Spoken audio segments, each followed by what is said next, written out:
What's up, guys? Welcome back to my channel. Today's video is the Never Seen It series, Star Wars Special Edition. That's right, I finally watched all 9 of the Star Wars films. Now, I do know there is more than 9. You have Solo and also Rogue One. Unfortunately, I have not gotten to those yet, but no worries, I will in the future. But last month was Summer Blockbuster Month, and I committed that the franchise that I was going to watch for the very first time was going to be Star Wars. So in this video, I'm just giving you a brief overview and my thoughts about what I experienced, and then I'm going to rank the trilogies. So if you're brand new here on my channel and you love and adore physical media and everything to do with movies, then consider hitting that red subscribe down below, as well as that like button, but most importantly, that notification bell so you don't miss anything in the future. So overall, what did I think of Star Wars? Am I a fan? Do I love it or do I hate it?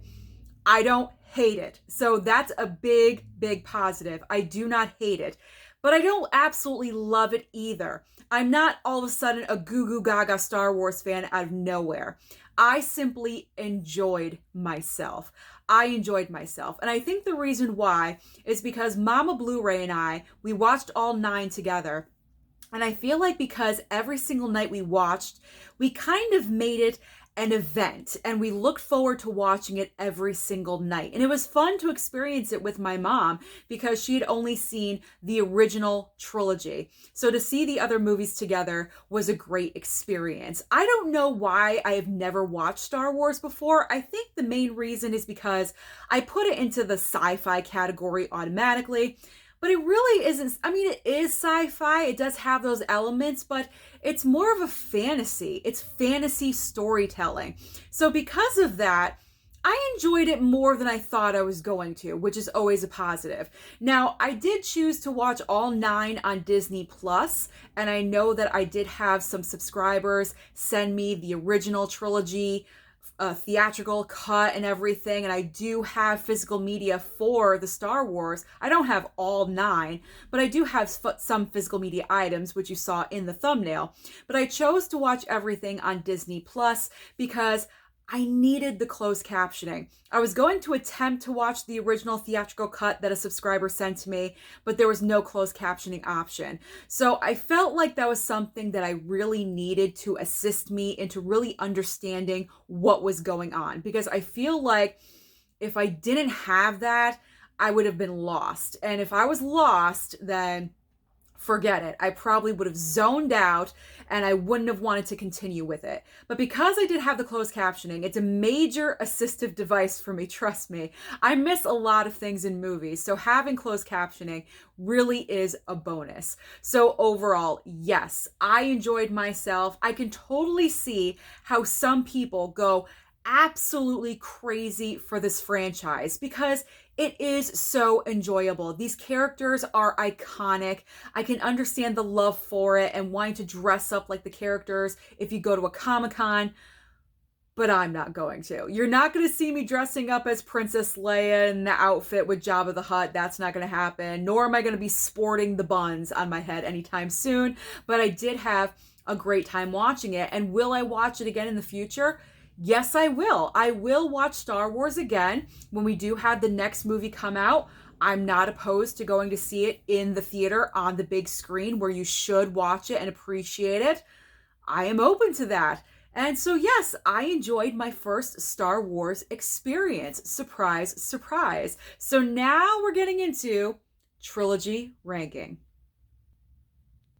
Starting off my trilogy ranking at the bottom, I am putting episodes 1, 2, and 3, Phantom Menace, Attack of the Clones, and Revenge of the Sith. However, I will say I enjoyed Revenge of the Sith the most out of this trilogy. And that's because we finally get the answer as to why Anakin turned into Darth Vader. Now, granted, I'm not really 100% on board with the entire reasoning of why he turned bad.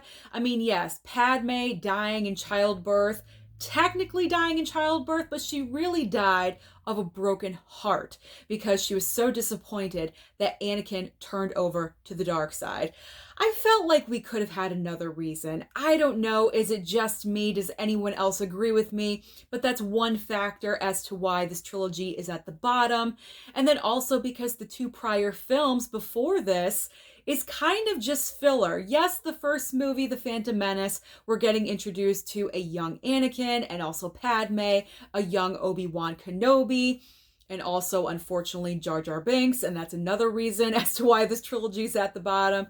Ooh, he was so annoying. Thank God they kind of phased him out of Revenge of the Sith. He really wasn't around for that. But overall, the entire trilogy just had too many negative factors. Considering that you only have one great film out of your trilogy, that is a drawback. But also another big drawback for me, unfortunately, was Hayden Christensen, who played Anakin. Now, granted, he was better in Revenge of the Sith, but in Attack of the Clones, where we first meet him, I did not enjoy his acting whatsoever. I thought they made a mistake. They should have cast somebody else. And I'm sure if you are a Star Wars fan, you're going to annihilate me in the comments. And that is okay. You have every right to do so. I just thought he wasn't the right choice in Attack of the Clones. However, he did redeem himself just a little bit in Revenge of the Sith. So I have yet to watch any of the Disney Plus shows. I know he is in Obi-Wan Kenobi, so I'm curious to see if his acting skills have improved since then. But at the bottom, episodes 1, 2, and 3.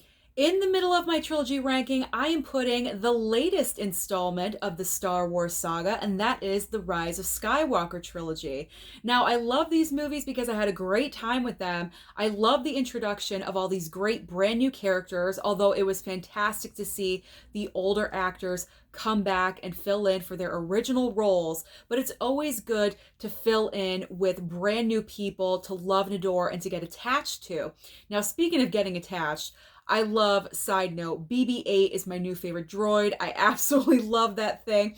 Every time he came on screen, I was just so excited. Big smile on my face. Kylo Ren, or should I say Adam Driver playing Kylo Ren, I loved it. I thought he was perfect casting, and I really enjoyed his character arc throughout this entire trilogy. But what I loved most was the mystery of Rey.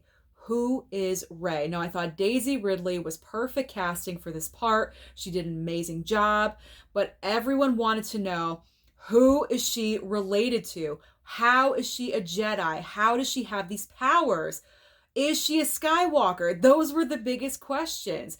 But this also leads into one of the biggest negatives for me, and that is the big reveal of who she is related to, being the granddaughter of Palpatine, because that just kind of came out of nowhere. And that's the problem with having one director who does the first and the third movie, but you have a different director doing the middle movie, which is kind of the crux of the story, if you will, because you kind of need to set up in the second film what we're going into to conclude the trilogy. In my opinion, Rian Johnson should have sprinkled in just a little bit of Palpatine, just to let us know that he's still alive. We all thought he was dead. I thought he was dead. We all thought he was dead.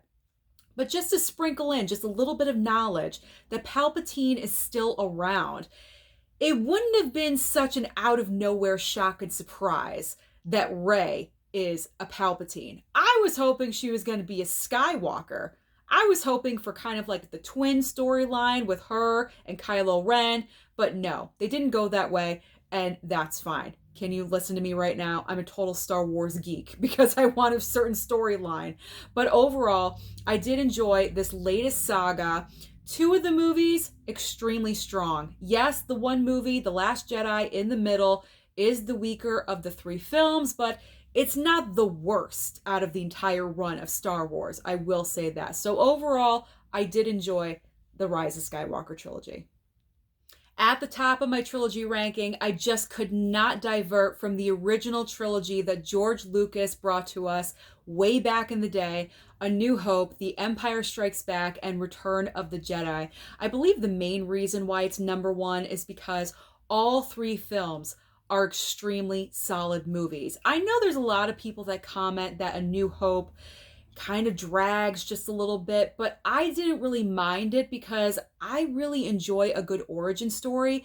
I like to know the setup. I want to know the people and the characters, who we're dealing with, where are they coming from. We can do the action later. I want a great setup, and I believe A New Hope is a great setup for this brand new world that we're going to be walking into and experiencing. And then Empire Strikes Back is just one of the greatest movies of all time. And then Return of the Jedi is a solid conclusion to this original trilogy. George Lucas, so ahead of his time, giving us a wonderful fantasy, an escape, a world that we can escape to and just completely get lost in. And I have to say, when I was watching the original 3 movies, it just felt different. It felt different. It was a different experience because in my mind, I'm thinking, this is epic. These are epic, fantastic, grandiose movies. And something else that just really captured everything was the great reveals. And I can only imagine being in the theater for the first time and finding out that Darth Vader is actually the father of Luke and Leia, and that Luke and Leia are actually twins. Talk about blowing your mind. I never would have seen that coming if I didn't already know about it. But fantastic. The original trilogy, nothing will beat that. I'm a sucker for original stories and the first movie of everything, and gotta go with the original for number 1. So that is my Star Wars trilogy ranking. Let me know down below. Do you agree with me? What do you think about my thoughts about Star Wars? What is your favorite trilogy, or what is your favorite Star Wars movie? Let me know down below. Don't forget to like and subscribe before you leave, and I'll see you next time.